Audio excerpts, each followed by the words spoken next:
Obinna and Chizitelu. Obinna and Chizitelu bụ lesson nke tata, nkụzi nke tata. Ụmụnne m pụtara siblings. Ụmụnne m means siblings. Do you understand?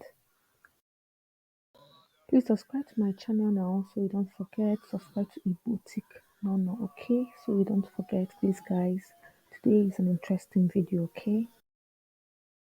I know you have subscribed. Thank you very much for subscribing, okay?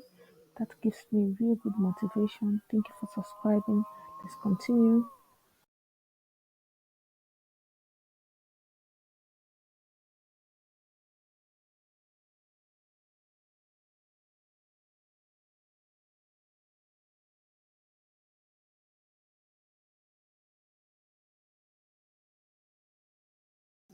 Aha m bụ Obinna.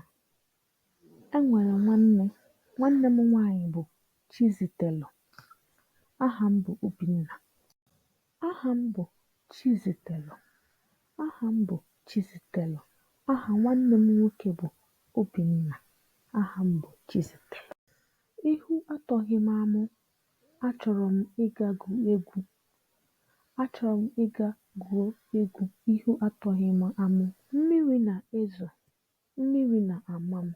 I'm using different contexts in this introduction so you can understand and speak different things. Anyị na-aga igwu egwu. Obi dị Obinna ụtọ n'ihi na ọ chọrọ igwu egwu. Anyị na-aga. Obinna na-arụ ụlọ aja. Obinna na-arụ ụlọ aja. Obinna na-arụ ụlọ aja.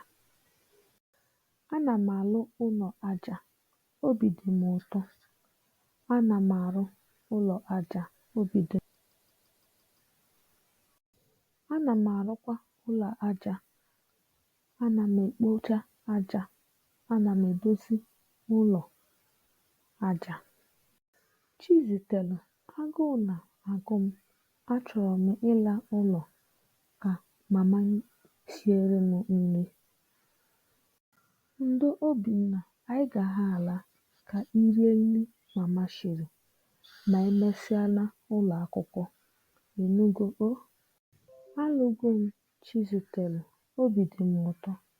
Alụgo m. Ngwa mechaa ka anyị gawa ụlọ akwụkwọ. Chizitelu, oge igwu egwu agwụchaala. Ka anyị gaba n'ụlọ akwụkwọ. Akwụkwọ ebidokwana ọzọ. Ka anyị pụ. Emechaala m Obinna. Ngwanụ ka anyị gaba. Emechaala m. Ọ ya. Ị gwukwara egwu ọfụma. Ahụrụ m na obi dị gị ụtọ nke ukwuu. Ahụrụ m ka i si eme. Chizitelu, gasie ike. Anyị egbugo nnukwu oge ebe anyị na-egwu egwu.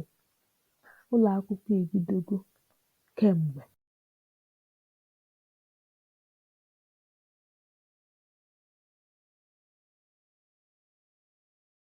So this this play is an introduction. Yeah, it's an introductory play. You could see their conversation, Obinna and Chizitelu. I tried to make it a little bit fun for easy understanding. So as you're watching the play, you could try to communicate in Igbo as Obinna and Chizitelu is doing. Please put down in the comment section if you enjoyed this little introductory play between Obinna and Chizitelu, and tell me if you like to see more of this kind of videos, okay? Don't forget to subscribe, like, and share. Like I said, it motivates me. And also tell me if you like this video in the comment section. Yes, I believe a play in Igbo from time to time will also improve your Igbo language speaking. Just little plays like this and more of it to come. We'll see you guys very soon in my next video. Stick around, turn on your notification bell so you don't miss my video until I upload, and subscribe. Bye bye. Have a lovely day. Bye bye. Have a good day. Okay. Love you guys. Ka ọ dị. Bye bye pụtara ka ọ dị n'okwu Igbo. N'ọnụ Igbo, bye bye pụtara ka ọ dị. Ka emesịa.